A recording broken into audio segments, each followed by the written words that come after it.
Okay, we have a lot to cover today, so I'd like to start the webinar. Good morning, good afternoon, good evening to all of you, and welcome to the DropTES 9th round announcement of opportunity webinar. It is really a pleasure to have you. First, before we begin, I'd like to point out a few things. The first point is please use the chat box to ask any questions. Please do not raise your hand. We won't be able to deactivate it. So if you have any questions, comments, please write it in the chat box.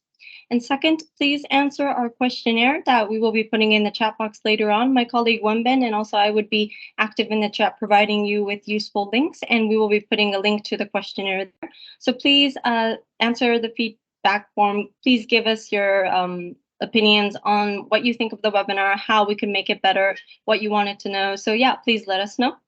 And last but not least, if you are on social media, please use the hashtag #AccessToSpaceForAll and DropTES. We are active on Twitter, Facebook, LinkedIn, and Instagram. So please like our page and share. So you are all here to learn about DropTES. It is a partnership between the United Nations Office of Outer Space Affairs and ZARM, the Center of Applied Space Technology and Microgravity, and is supported by DLR, the German Aerospace Center. This program was established in 2014, so it's been going on for a pretty long time now, and it aims to provide educational or research institutions with opportunities to conduct a series of microgravity experiments at the Bremen DropTES and also the new GraviTower Bremen Pro in Germany. And the DropTES experiment series consists of 5 drops or catapult launches at the Bremen DropTES or 5 half days at the GraviTower Bremen Pro. So this will be explained more in detail by our colleague from ZARM. But yeah, you will have 1 week to do these experiments and also an additional week beforehand to do the integration and preparation. And as you can see there, 7 experiments have been successfully conducted through DropTES, and we have selected many teams from different regions, as you can see there. To give an example of one of the teams from Bolivia, this team was actually selected twice in the 2nd round and 7th round. In the 2nd round in 2015, the team examined and evaluated the property of nichenol, which is a metal alloy often used in medical devices. So this was in the field of medical, while in 2022, the team tested 3D printing techniques using liquid resin, which could lead to new applications in various fields. So this was material science, not only in the medical field, but also in many different fields. So as you can see, there are many different science and technology that can be tested through DropTES through the Bremen DropTES. And I'd really like to emphasize here that the technical expertise and the skills acquired through the DropTES experiments really helped the team not only proceed in these 2 experiments that I've explained before, but also it helped them develop ventilators during the COVID-19 pandemic. So really the different skills and knowledge that you gain through DropTES is really something that you can use in other fields as well. So we want to really show we really want to show the impact that the capacity building has here. And as you saw, we have 7 experiments that were conducted already, and you can learn about those projects from our awardee pages. So if you go to the Access to Space for All website and then click on awardees, you will see a list of the awardees from the different programs. But if you click on DropTES awardees, you will see the different teams. And each of the teams have reports, news, presentations, a lot of different materials on their awardee website. So please take a look. I think it will give you a good idea of what kind of experiments can be conducted in DropTES. Also, we have been doing an interview series, contribution to the SDGs, so how Access to Spacefall contributes to the SDGs. And we have 2 articles that are dedicated to the DropTES opportunity. So please have a look at these interview articles. I think they would also give you a better image of what you can do and also the process of the team and everything. So I think these are really interesting stories that can give you some ideas. Also, we did a series of webinars called Conducting R&D in Hypergravity and Microgravity. This wasn't done in 2021, but I think this is still very relevant to everyone because we covered technical and fundamental knowledge on the benefits of conducting R&D in hypergravity and microgravity, what type of R&D can be done. So we really dived into the different sciences, as you can see, life science, biology, physiology, pharmacology, physical science, science, material science, and fluid dynamics, technology demonstration. So through these webinars, you will get a really good idea of what you can do in hypergravity and microgravity in these fields. And of course, you'll learn about the existing available platforms, opportunities, and networks. So please have a look at this webinar series as well. Okay, with this, I'd really already like to give the floor to our colleague from ZARM, who will be giving us an overview of the Bremen drop towers. So yeah, Merle, you have the floor. Yeah, then welcome also from my side. I will going to introduce you to ZARM and the Bremen drop towers. But first, I want to shortly introduce myself before I start my presentation. So my name is Merle Cornelius. I'm working as Deputy Head of Science and Operation at the ZARM Drop Tower Operation and Service Company. I studied physics at the University of Bremen. And my journey at ZARM already began in 2013 with a student job, and also did my PhD at ZARM in the field of adamant deformity with Bose-Einstein condensates. And there I participated in over 250 drop power experiments. So I'm in the best position to convince you that doing your research in microgravity is a very exciting opportunity. And since March this year, I'm working at the ZARM service company, and you can contact me or my colleague Torben Könemann if you have any questions.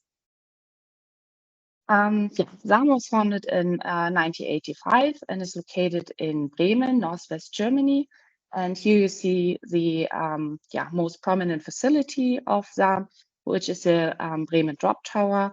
And this is a microgravity lab, which already operates since 1990 and provides microgravity in over 9,000 drops and catapult launches for over 300 experiments from around the world. And ZARM is divided into three parts. We have the research facility, the research institute, which belongs to the University of Bremen. Then the ZARM Drop Tower Operation Service Company, which provides the facility and the technical support. And then we have a spin-up, the ZARM Technik, which is a supplier for attitude control and equipment for satellites. And before I explain you the drop tower, I want to shortly introduce you the other facilities we have at ZARM. These were mainly used for aerospace qualification and test services, but can also be used by the scientists. And for example, we have a hypergravity lab with a 30G centrifuge, where the mounting is compatible with the drop capsule, so scientists can easily choose between microgravity and hypergravity. We also provide a thermal vacuum lab with different thermal vacuum chambers, and also a vibration test lab with a long stroke shake. The drop tower has a height of 146 meters, and inside of the concrete structure is a inner tube, which gets evacuated for each drop. This takes 1.5 hours until a final pressure of 0.1 millibars reached. And we do this to reduce the remaining air drag for the experiment. And by doing this, we achieve a very high microgravity quality in the range of 10 to minus 6 G. And since this takes some time, the number of drops is limited to 3 experimental runs per day. And after the drop, the capsule lands inside of an 8-meter high deceleration container, which is filled with polystyrene pellets. And the impact happens with up to 50 G. And in the basement of the building is the catapult system located. With the Bremen Drop Tower, we provide 2 operation modes. The first is the drop mode, where, very simple, the experiment is pulled up to the top of the tower, then released into microgravity. And the 110 meter freefall distance provide a microgravity time of 4.7 seconds. And the second mode is the so-called catapult mode, where from the bottom of the tower, the experiment gets accelerated on a vertical parabola, which enhances the microgravity time to 9.3 seconds, which is unmatched by any other facility. Now I want to show you a short video to give you some impressions from here inside our integration hall. Here you see an experiment integrated into the capsule structure, which is then surrounded by a cylindrical tube. This needs to be done to ensure pressure of 1 bar inside of the capsule. And afterwards, the capsule is brought inside the tower. And here you see my colleagues preparing the capsule for the lift off. So the cover gets connected to a winch, and the winch is then connected to a slider and pulled to the top of the tower, which can be seen here. And this is the deceleration chamber filled with the polystyrene pellets. And as soon as the inner tube gets closed, the evacuation starts with 18 vacuum pumps. And during the 1.5 hours, the scientists have access to their experiment from inside the control room, which can be seen here. And as soon as the final pressure is reached and the scientists give their go, the drop can be started.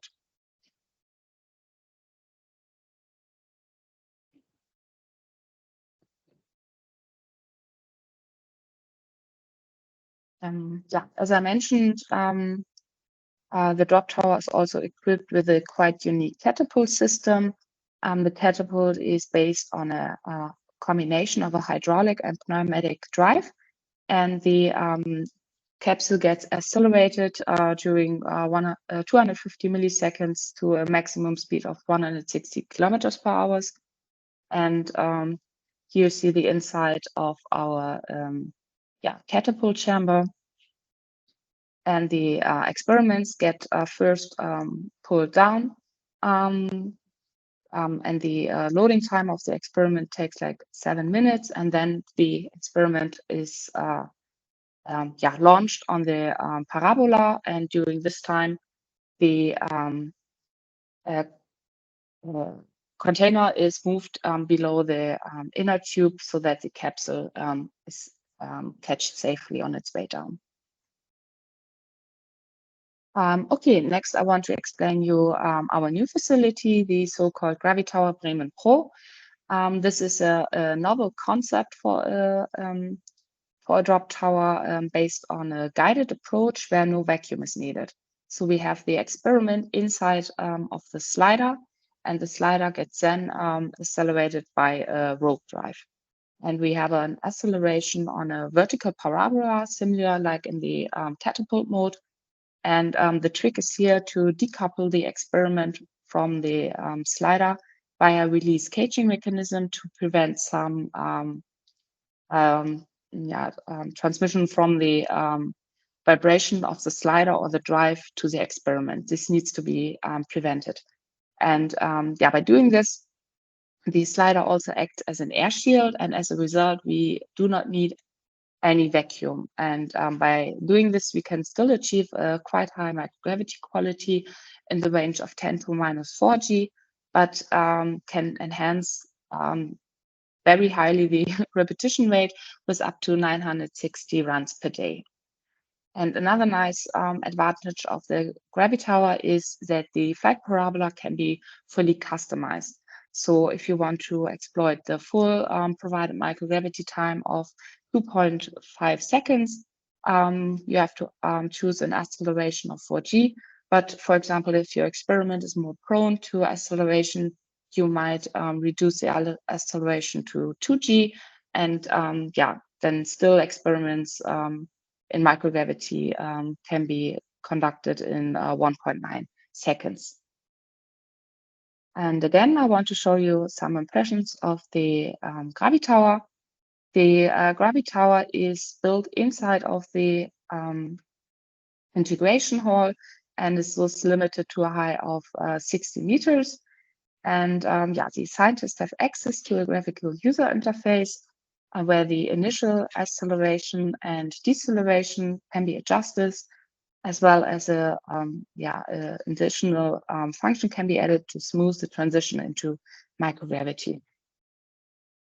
And the low initial acceleration combined with release caging mechanism leads to a very smooth transition into microgravity.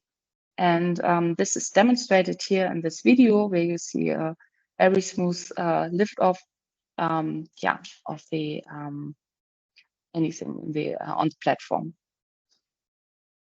And also quite nice about the GraviTower is that you have easy access to your experiment. So in comparison to the large drop tower, here we have no vacuum, so you can just stand up, open the doors, and have access to your experiment in just a few seconds. And this is useful to do some adjustments to your setup or exchanging some probes, for example. And here you see a few more images of the probe drive.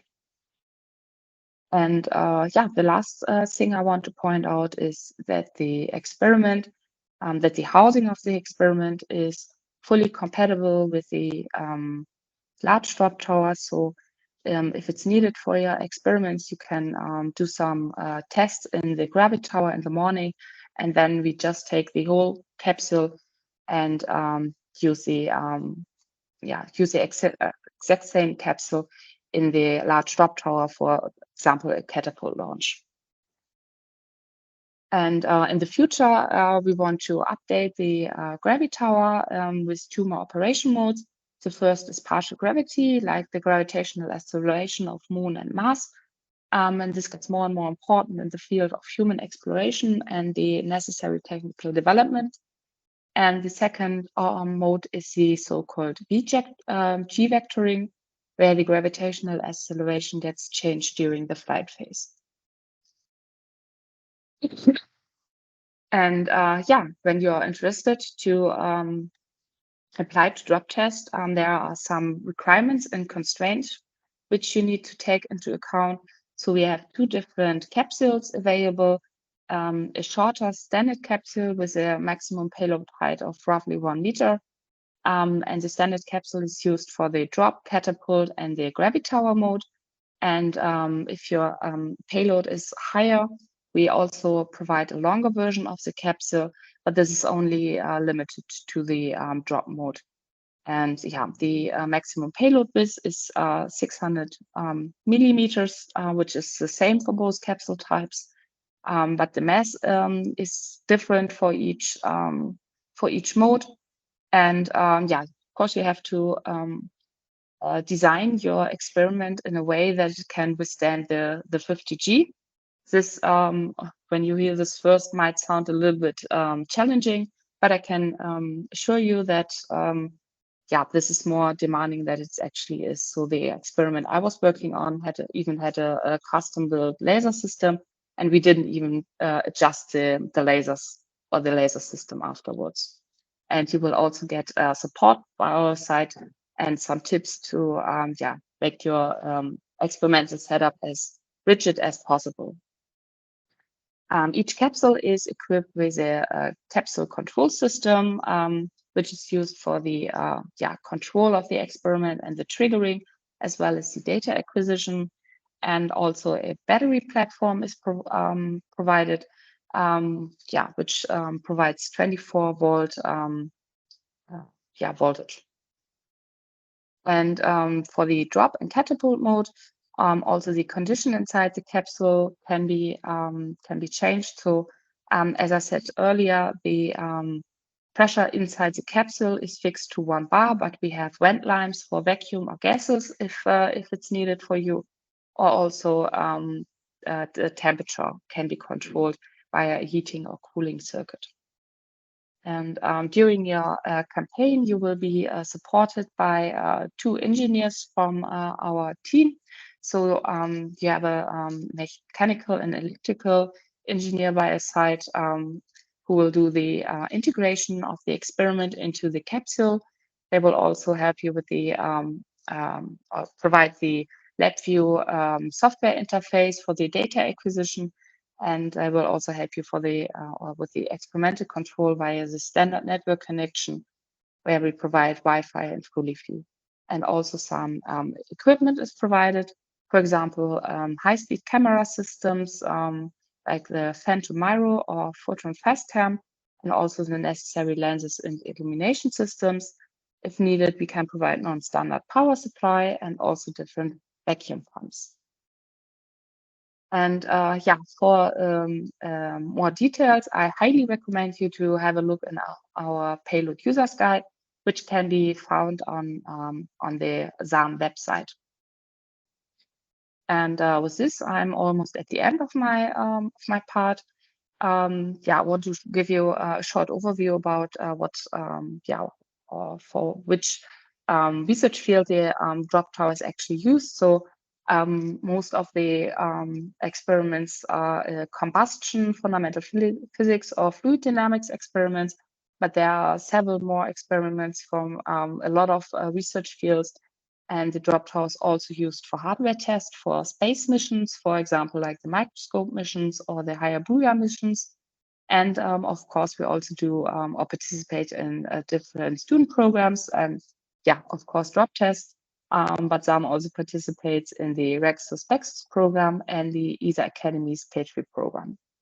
And with this, I'm already at the end of my presentation. So the Bremen DropTES towers are microgravity labs for research and technology tests and act as a stepping stone into space. So the DropTES provides a microgravity time of 9.3 seconds with a very high microgravity quality and up to 3 experiments per day, where on the other hand, the GraviTower Bremen Pro provides up to 2.5 seconds in weightlessness, but with the advantage of 960 experiments per day and also a partial gravity option in the future. And with this, I'd like to thank you for your attention. Very much, Merle, for the very detailed presentation. I'd like to tell everyone that all the presentations, so the one that we UNOOSA are giving and also the one that Merle just presented, are already online. I think my colleague Wenben already shared it in the chat box, but if you want to download it and have a closer look, please feel free to do so. There were some links in the presentation as well. So yeah, please make sure to download and check the presentations as well. Thank you very much, Merle. With this, I'd like to move on to the next section where we will be explaining more in detail about the announcement of opportunity document and the application form. You might just search access to space for all or DropTES and it might come up, but I'm just going to tell you the long way, which is to go to the UNOOSA website. And as you can see on the left-hand side, you can go to the access to space for all page. I think from the top page of UNOOSA, you can find access to space for all relatively easy. And then you click on the hypergravity microgravity track because DropTES is organized under the hypergravity microgravity track. And then you click on DropTES. That would lead you to this page, what you can see on the left, which is an overall overview page of DropTES. And you need to scroll down a bit and go to the rounds page. And when you go to the rounds page, you will see all the necessary documents here. I cannot emphasize how important all of these documents are, so please make sure to have a look at all of them. So the first one's the announcement of opportunity documents. We have 4. We have the expression of interest form, the announcement of opportunity, the PDF document, the application form, and the evaluation table. So the expression of interest form is something that I will explain later on as well, but this is not mandatory. The mandatory document for DropTES is the application form. You will need to submit a complete application form to actually participate in DropTES. So make sure that you fill that out. And to get all the information, you would need to read the announcement of opportunity PDF. Now, the evaluation table in Excel is just reference material for you. We just want to show you how we are going to score your application form. So please have a look at that so you have a better understanding of how the grading is going to be done. Under that, we have the reference materials. And the first one is the Bremen DropTES Payload Users Guide. This is really important. You have to read this from top to bottom because this is where you will understand the specific information of the drop tower. If you're going to design an experiment, you would need to know how the drop tower works, how big it is, what kind of settings you would need. So you really need to go through this document to understand what you're going to experiment on. So please, please, please have a look at this document. The following page is the general information, so that would give you more details about the drop tower, and I think it has links to other pages as well, so please have a look. The third one is DropTES webinars, which is the webinars that we're doing, like the one today here, and also you can see webinars from the past. And the last one is a webinar series on conducting R&D in hypergravity and microgravity, which I've explained earlier, which is a webinar series that really covers the different science and technical aspects that you can do in hypergravity and microgravity. So please have a look at all of these links. I think it would be really helpful for you. So in the announcement of opportunity document, we have a whole schedule lined up in Word format, but I want to explain with this. So yeah, we announced the opportunity at the end of May, and now you are here on June 21st at the webinar. Now, as I said, the application form is the document that you need to submit to us, and you need to do that by the 26th of November. Please make sure that you sent it on time, and we have set the deadline at the midnight, well, actually 1 minute before midnight, so 11:59 CET, so our Vienna time. So please make sure to calculate the time zone accordingly and submit by the end of 26 November European time. Yeah, I'm emphasizing this because we have a lot of teams that actually send it later on, but for you to be eligible and for us to grade you, we really need these documents on time. Now, if you're interested in having a technical consultation session, let's say you're not sure about your experiment, you don't know which mode, like catapult, drop, you don't know which mode to use, you have a few questions.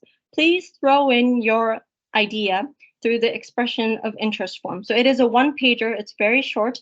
You need to give us some information about your experiment, but if you submit that by the 31st of August, ZARM and UNOOSA will schedule a technical consultation session with you, and we can discuss about your questions or about your idea, how feasible it is. So we will have a technical consultation session in September or October.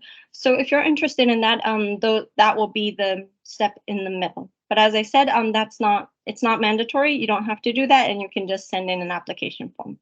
Now, after you send in the application form, ZARM and UNOOSA, we will be doing the selection process for 2 months. So taking December and January to go through the whole process. And then we hope to be able to announce the results in the end of January 2024. After that, we will inform you, and then we will start with the preparation phase. The teams right now are basically, we're having monthly meetings. So yeah, keep it in mind that we'll have monthly meetings. We'll be exchanging a lot of emails, really checking on the status. And around July 2024, we will have the critical design review where we can finalize the design. And after that, you will go into the actual manufacturing of the experiment. And in the announcement of opportunity document, we have set the experiment phase as Q4 2024. However, this is adjustable. So if, let's say, your experiment is actually manufactured and complete and ready before that, we can have an experiment phase, let's say maybe in September. But basically, yeah, that is up to discussion between UNOOSA, ZARM, and your team. So we will have the experiment phase at the end of the year. And then after that, you will have the reporting phase. So you will submit a final report to UNOOSA and ZARM by the 31st of January 2025. And let's say it's complete. However, we have the outreach and publication phase on the top. That is going to keep continuing, and it starts from when you're selected as an awardee. So whatever outreach activities you do, events, let's say social media, please feel free to reach out to us when you do social media. But yeah, this will be something that you need to let us know. And also for publications, you will need to include a specific sentence acknowledging and mentioning DropTES. But also, of course, the experiment results will be something that you might want to present at international conferences. So yeah, the outreach and the publication phase will keep going, and we will keep in touch for that. So yeah, DropTES, the schedule is 2023, 2024, and a bit of 2025, but yeah, it'll keep on going in that sense. I'm just going to highlight the very important parts of the announcement of opportunity document, but I really recommend that everyone reads the whole thing. I mean, not recommend, I really need everyone to read the entire document. So going to the eligibility criteria, I just want to mention here that the entities that are eligible are the ones that are located in developing economies and economies in transition. So this has a specific definition under the World Economic and Situation Prospects Report by the United Nations. You can find the link there in the document as well. And if you're not sure where your country lies in, if you don't know what your country is, go to this report and check. And the entities that are eligible are government organizations, research institutions, universities, and other public and non-for-profit organizations. If you are a commercial company, it means that you are not eligible. However, we are not excluding commercial companies in the sense of we are very open and welcoming partnerships between different entities. So the leading entity, so the applying entity must be one of these that I've mentioned earlier, so government organizations, research institutes, universities, they're public and nonprofit for organizations. But if you want to partner with a commercial company, that's totally fine. But don't include them in your team, but write it under external support in the application form. So you'll find a section, and please make sure to divide that because for the team, it has to be from eligible entities. Now, the team is one team leader and 4 team members. Of course, it can be more people, but we write this number because this is the number of people that we are able to provide funding for. So 1 team leader and 4 team members. The next part is the selection criteria. It's very clear we have 4 major points. The first point is experiment content. We will be really reviewing the educational, scientific, and technical value of the proposed experiment, and we'll be really looking at the relevance of conducting your experiment in microgravity. Why does it have to be in microgravity? Why do you need to use the ZARM facilities to realize what you want to do? So we'll be looking at this closely, and that will be worth 25% of your score. The next part is team composition. So we will be looking at the skill set, the organization of the team, organization and composition of the team. And the team really needs to demonstrate the competence in the scientific and technical research that you're going to do, and also in education as well as project management. So the team has to be managed and managed and organized in an efficient way.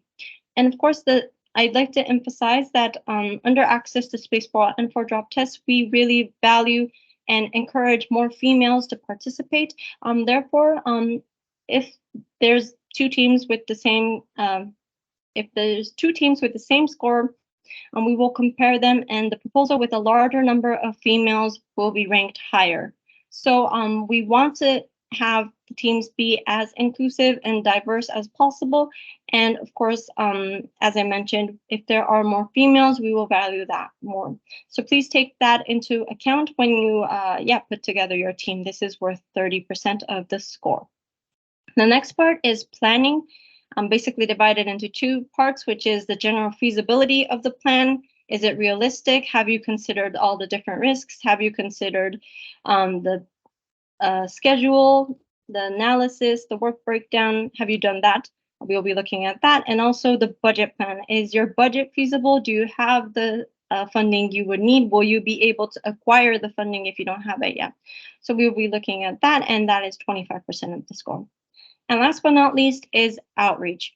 DropTES is a capacity building opportunity, and we want everyone to maximize DropTES, not just for one experiment, but for capacity building in the country.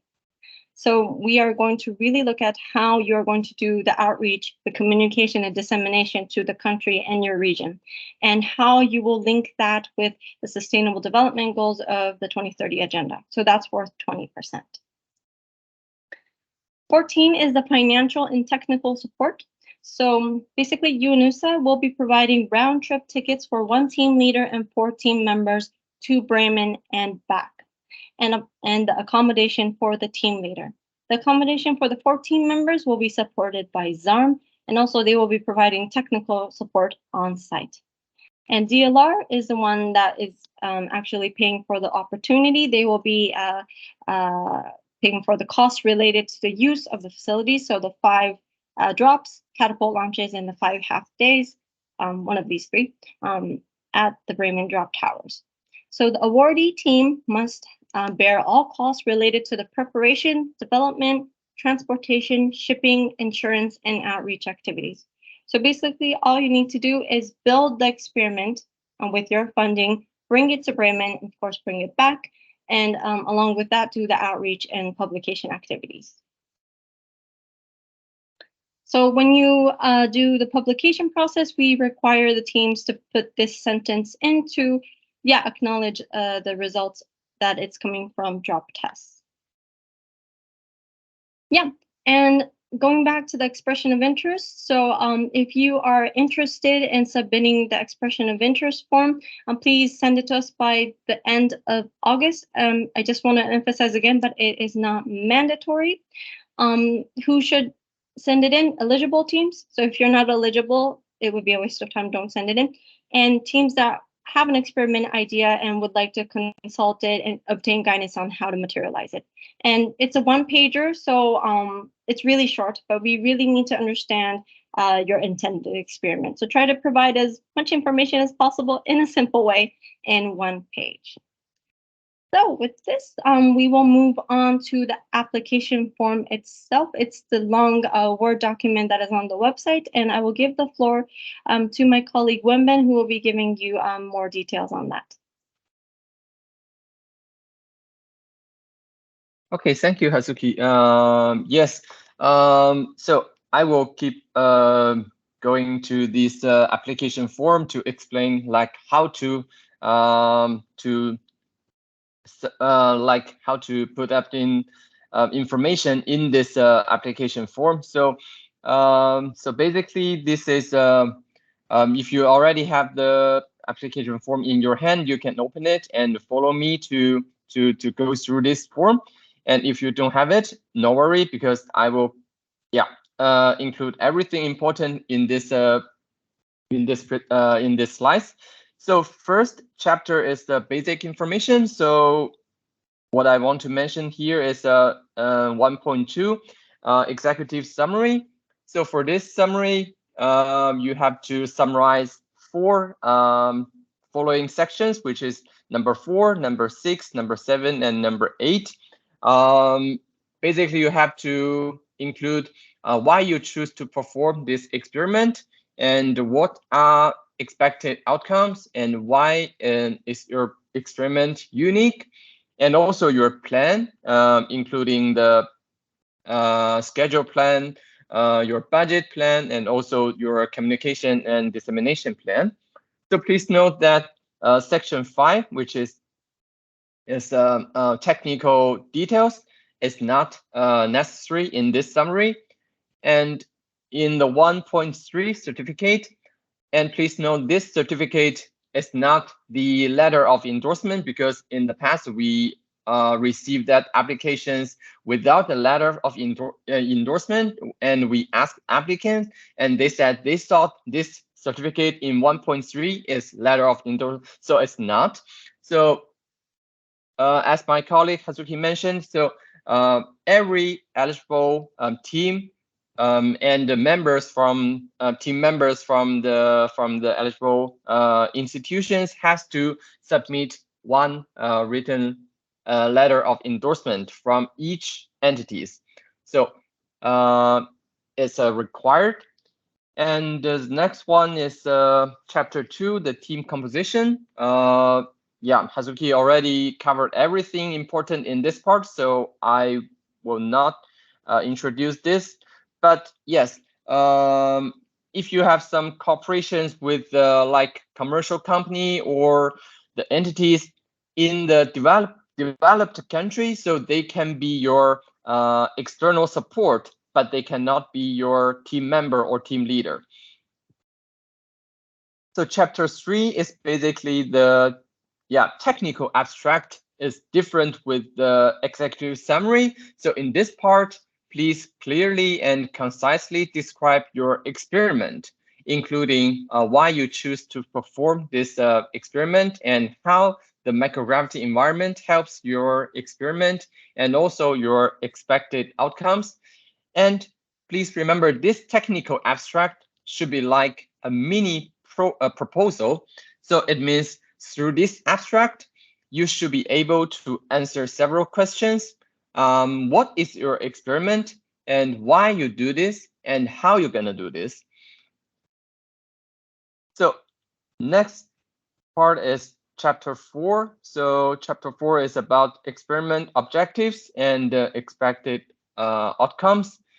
So in 4.1, experiment rationale, in this part, please clearly and concisely state the scientific and technical or educational value of your experiment, including what is the theoretical basis and the hypothesis on the effect of microgravity and why this hypothesis is reasonable. So how this experiment support your research. So let me use a very simple example here to explain. So for example, I'm going to study of adrenaline production in fish induced by weightlessness. So the first bullet point here, the regulation mechanism of animal stress response in a microgravity environment may provide a research basis for human health. So this is the scientific value of my experiment. And the second and third bullet, they are my hypothesis. So I assume that microgravity causes rapid adrenaline secretion in animals. Just very simple examples here. Yeah, and I move to next part, which is 4.2, experiment objectives. So here, please use a SMART criteria to define your objectives. So SMART means specific, measurable, achievable, realistic, and time-bounded.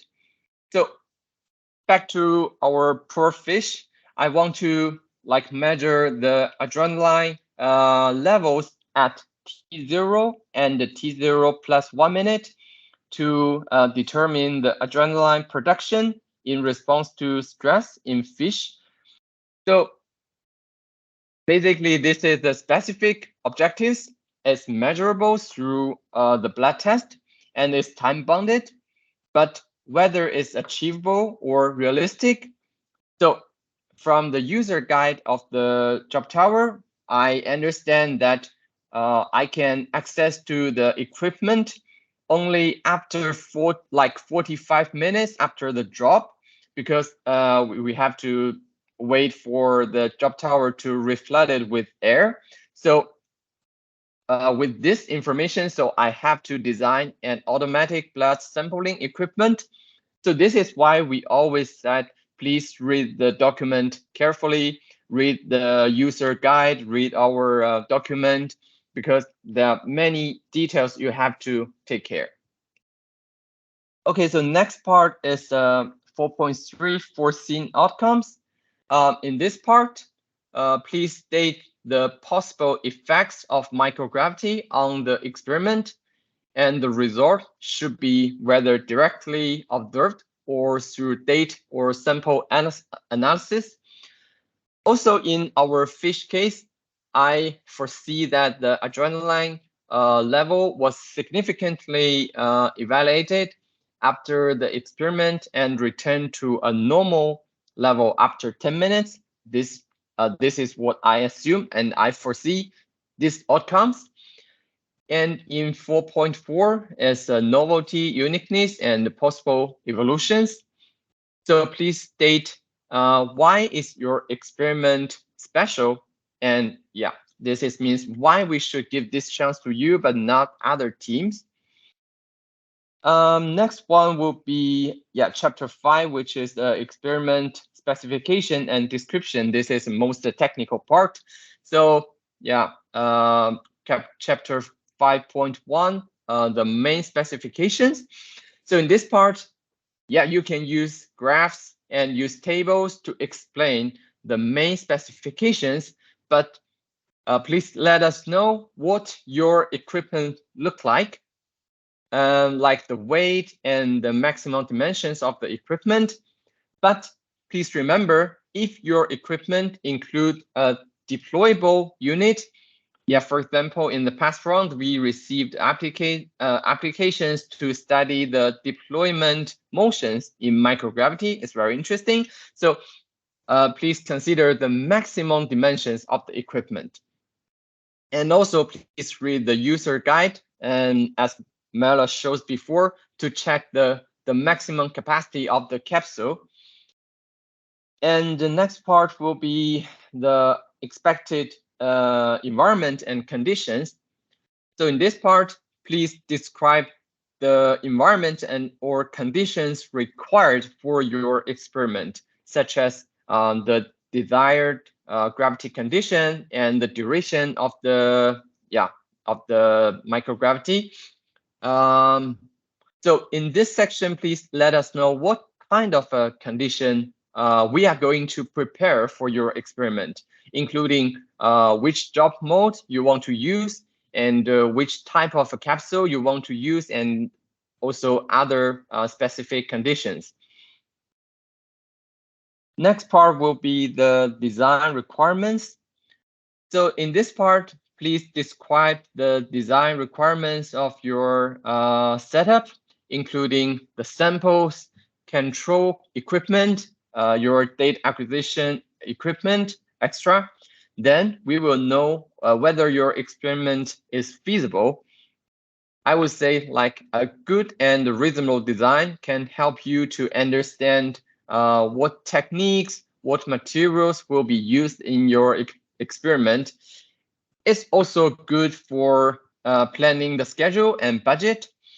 But what are the input for your design? So besides your objectives, we highly recommend you to read the user guide and see what requirements your equipment has to achieve. For example, as Marla mentioned before, a peak value of about 50 G deceleration force may act on your equipment. And please remember, there is a safety factor, which is 2, means you will have to consider other 50 G merging here. Then you can see I list as example here, the requirement 002, the framework of the equipment shall bear a deceleration force up to a peak value of 50 G. So make sure you consider all these requirements in your design. Okay, so next part will be the experiment design definition. So this part, please use a block diagram or not, and descriptive text to explain all the equipment for the experiment. So please don't put only a block diagram here, because sometimes your design could be complicated, and so you should explain it well to us, and it helps us to understand your design and also help you to understand your design. So next part will be the experiment materials. So here, please list the materials to be used in the experiment. This is an optional question. So for this part, if you have not decided yet what materials will be used for your equipment, it's fine. But if you are going to perform some biological experiment, like our porfish, so please let us know. Yeah.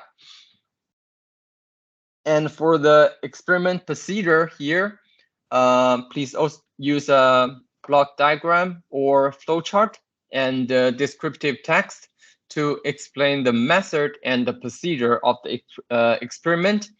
So what are your experiment actions in the capsule? So for the actions, it could be like you have to turn on your camera, you have to start some movement, and maybe you have to deploy a solar sail or do a blood sampling. And whether your actions will be before the command of the drop, like at the same time with the command, or right after the command, or maybe after the drop. So please describe all these steps in this section. In this part, you have to consider the drop or catapult operation procedure in the GraviTower. So you can find the detailed explanation of the operation in the user guide. I remember it's maybe the last part. Yeah. And next part will be the data acquisition system. So this part, we would like you to describe the method of acquiring data in the experiment and the equipment used for accessing the data. Please let us know how you will collect your data. For example, you may use the high-speed camera. ZARM could provide that. Or you maybe use some sensors to measure the motions. And please also clarify whether the team has access to all the equipment. And if you don't, please also mention whether you are going to realize the data acquisition through external cooperation or procurement. And next part will be the data analysis scheme. So this section is related to the previous section. In the last section, we asked how you will collect data. So in this part, we would like to know how you will analyze the data. So please describe the method of data analysis and the equipment required. So if you use, like I mentioned, sensors to collect data, you may only need some like computer or some softwares. But in case you collect blood samples, like our poor fish, maybe you need a biochemical laboratory. So please clarify whether the team has access to all the equipment, and if not, whether you intend to realize the data analysis through external cooperation or procurement. And chapter 5.9 is verification criteria. In this part, please describe how the results of the experiment will verify the objectives of your proposal. So with the related verification method and how to determine whether the experiment is successful. And the last part of the technical session is the 5.10 is a current status. So this part is a optional part. So if your laboratory or your team already started some work related to the research, like maybe you achieve some outcomes in the related research, or you have done some preparations. So please describe the work your team has already done here. And those could include, like theoretical findings and experiment like preparation. And if your team have not started yet, so don't worry, because we don't judge team based on their current status. But please note that we will evaluate the feasibility of the experiment.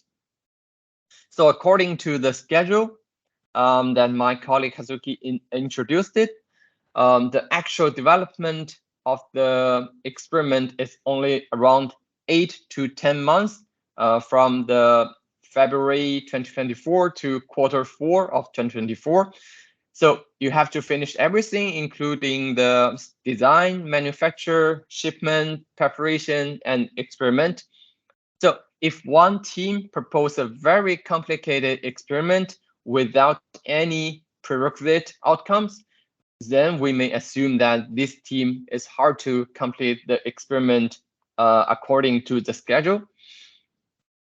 So if you're interested in applying DropTES, So start right now, and better late than never. Read all the documents we provided and form a team, come up some good ideas, and yeah, we are waiting for your applications.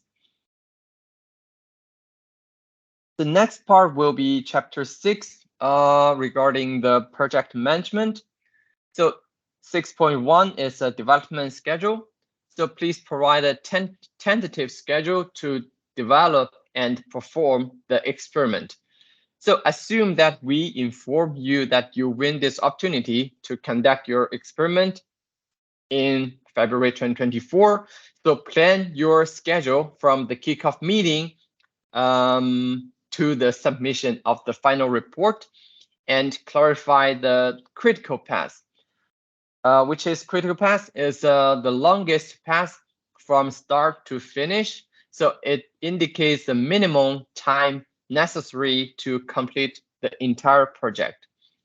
So defining the critical path is very helpful for project managers because it allows you to estimate the total project duration, and also, yeah, for each small task.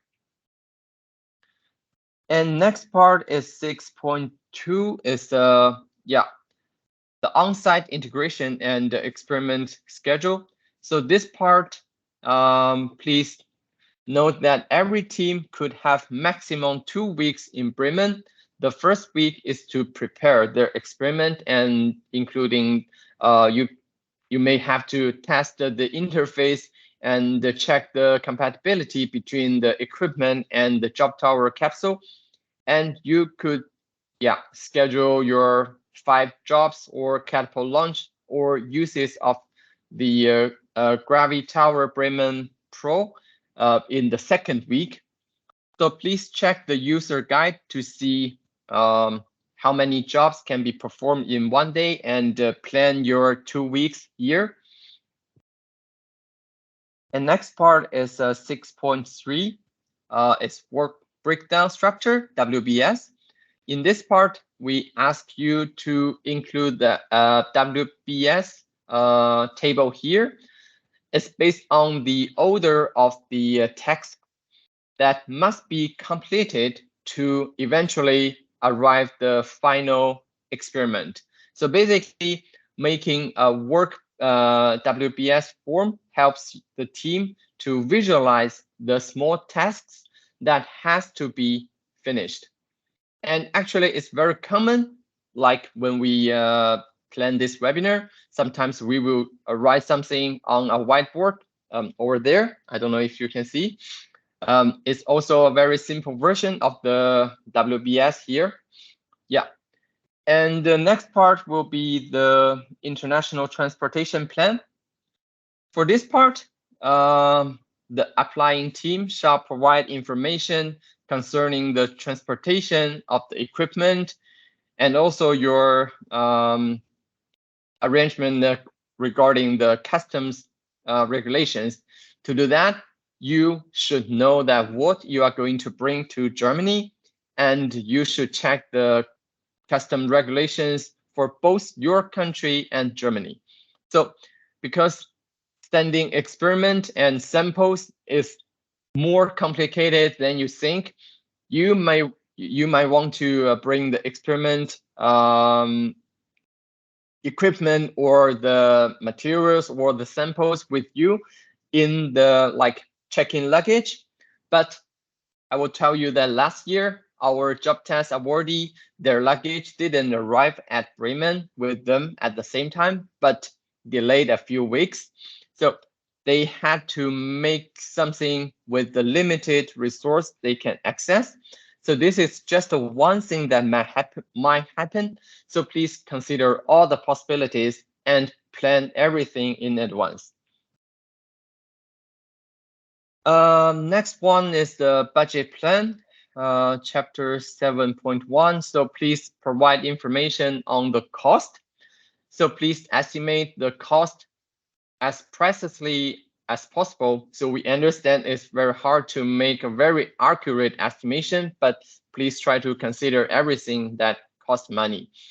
And please note that UNOOSA and ZARM will pay for the international air ticket and accommodations for up to 5 people, 1 team leader and 4 team members. So you don't have to consider that part in your budget plan.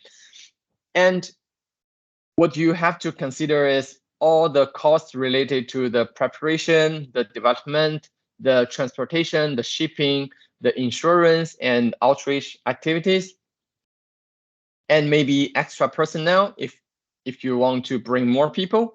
Also, if the team has to use external resources to perform tasks, like I mentioned before, the data analysis, you may have to consider the budget for that. And next part will be the budget source. So this part, please provide information on the secured budget. And yes, for example, in this figure, this team has 25 of the budget is from their college, and they have like 20% budget from external support, maybe from governmental support, and like 15 from a crowdfunding. And so it means that this team has 60% budget secured, and this team will have to explain that the expected resource for the rest of 40%. Also, if most of the budget is not secured and the team cannot convince the selection committee that they can secure the funding in the upcoming months, so the selection committee might think that this team is a kind of a risky, so the feasibility is lower than the other teams. So therefore, if you analyze your budget and you see that most of the budget is not secured, I would suggest that you review your budget plan to see whether there is some part that could be shortened. So anyway, making a reasonable budget plan is important for the project management. And next part will be the communications and the dissemination plan. So in this part, we ask the applying team to provide a plan that will be used to promote your experiment and your result, your outcomes, and also the outreach activities to the public. So your plan should be able to answer the following question. I list on the right hand side. What kind of outreach activity you will do to enhance the outcomes of your project? What is your target audience? What is the time frame for the different outreach activities you have planned? And what resources platforms will you use? Because we received some feedback that the communication and dissemination plan is difficult when the team is trying to put up with an application form. And last month, the Access to Space for All held its first expert meeting. We set a dedicated session to talk about the effective outreach. So during that time, UNOOSA communication officer and our 2 past awardees shared their experience in how to conduct effective outreach activities. All these presentations and the videos are available on our website, so please go through the link below to this information. It will help you to understand what effective outreach activities are. And next part will be the the sustainable development goals.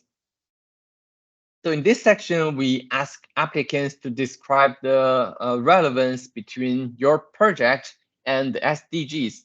So what are the SDGs? The 2030 Agenda for Sustainable Development, adopted by the United Nations member states, all the United Nations member states in 2015, provides a shared blue point for peace and prosperity for people and the planet. So the core of this 2030 agenda is the 17 Sustainable Development Goals. And under the 17 SDGs, there are 169 targets described in detail that what objectives are expected to be achieved. And also under the targets, there are many indicators. So please go to this web page, sdg.un.org, to read carefully the SDGs. Yes, and I will give some examples to make you understand clearly what SDGs are linked with our past awardee projects. So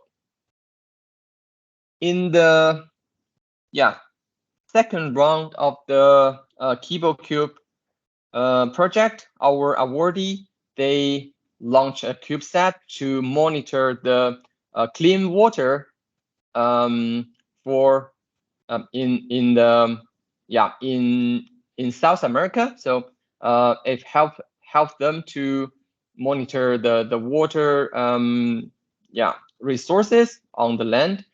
And also the first round of Bartolomeo awardee, the CleanCom team, they are building a CleanCom payload to be on board the International Space Station. It's going to monitor the climate change in East Africa. So those are going to help them to related their work with the SDGs. And also, as my colleague Hazuki mentioned, we conduct a series of interviews with our partners and awardees to talk about their project, the links between their project with the SDGs. So the 5 interview articles are available on our website. So please go to this our Access to Space All website to read these articles. And I'm going to the last part, which is the risk analysis. So this part is also very common tool in the project management. Please use a risk matrix to describe the risks that you may face. This should include technical risks and planning risks, and also the budget risks. I give some examples here. For example, as I mentioned before, your luggage may be lost. Absolutely, we don't hope that happens, but your luggage may be lost at the airport. So this should be a risk you have to consider. So besides what I list here, there are many risks can be defined. So please brainstorming and to find out every risk that may occur and how this risk will affect your experiment. So with this information, I think I go through everything, and I will hand the floor back to my colleague Hazuki. Thank you very much, Wenbin. I know this is a lot of information, but as Wenbin was explaining, all of this is really actually helping you to sort out the experiment in your head and to put it into paper, and for us to understand, and for you to be able to explain it to other people, not only us, but to people who you need funding from, to your universities to get the support. So yeah, we know it's a lot, but yeah, we hope that you actually enjoy the process of filling in the application form. With DropTES, we opened 2 other opportunities as well under Access to Space for All. We opened HyperJES, which is hypergravity experimentation with the European Space Agency. We are doing a similar webinar for HyperJES next week on the 26th of June. So please make sure to join that if you're interested in HyperJES. We also opened KiboCube, which is the 1U CubeSat deployment opportunity that we have with JAXA. And we're doing a webinar on that tomorrow. So if you're interested in 1U CubeSat deployment, please join us for these webinars as well. And let's say if you have more questions after you start filling in your form, after you start reading the presentations, after you start reading the handbooks, please feel free to reach out to us at UNOOSA. And of course, if you want to get more technical details, please send in the expression of interest form by the end of August, and then we will be able to take a bit more time to have some consultation time for the opportunity. Yeah, as I said, we really hope that everyone was able to understand a bit more about DropTES, and this will be it's recorded, so we will be putting up the presentation, and the presentation is already there. Sorry, the recordings will be up on the website hopefully this week or next week, so that you can review it as well. So with this, I'd like to thank you. Thank all of you for joining, and we really look forward to receiving many applications for DropTES this year. And yeah, good luck in the whole process. Thank you very much, everyone. Have a nice day. Bye.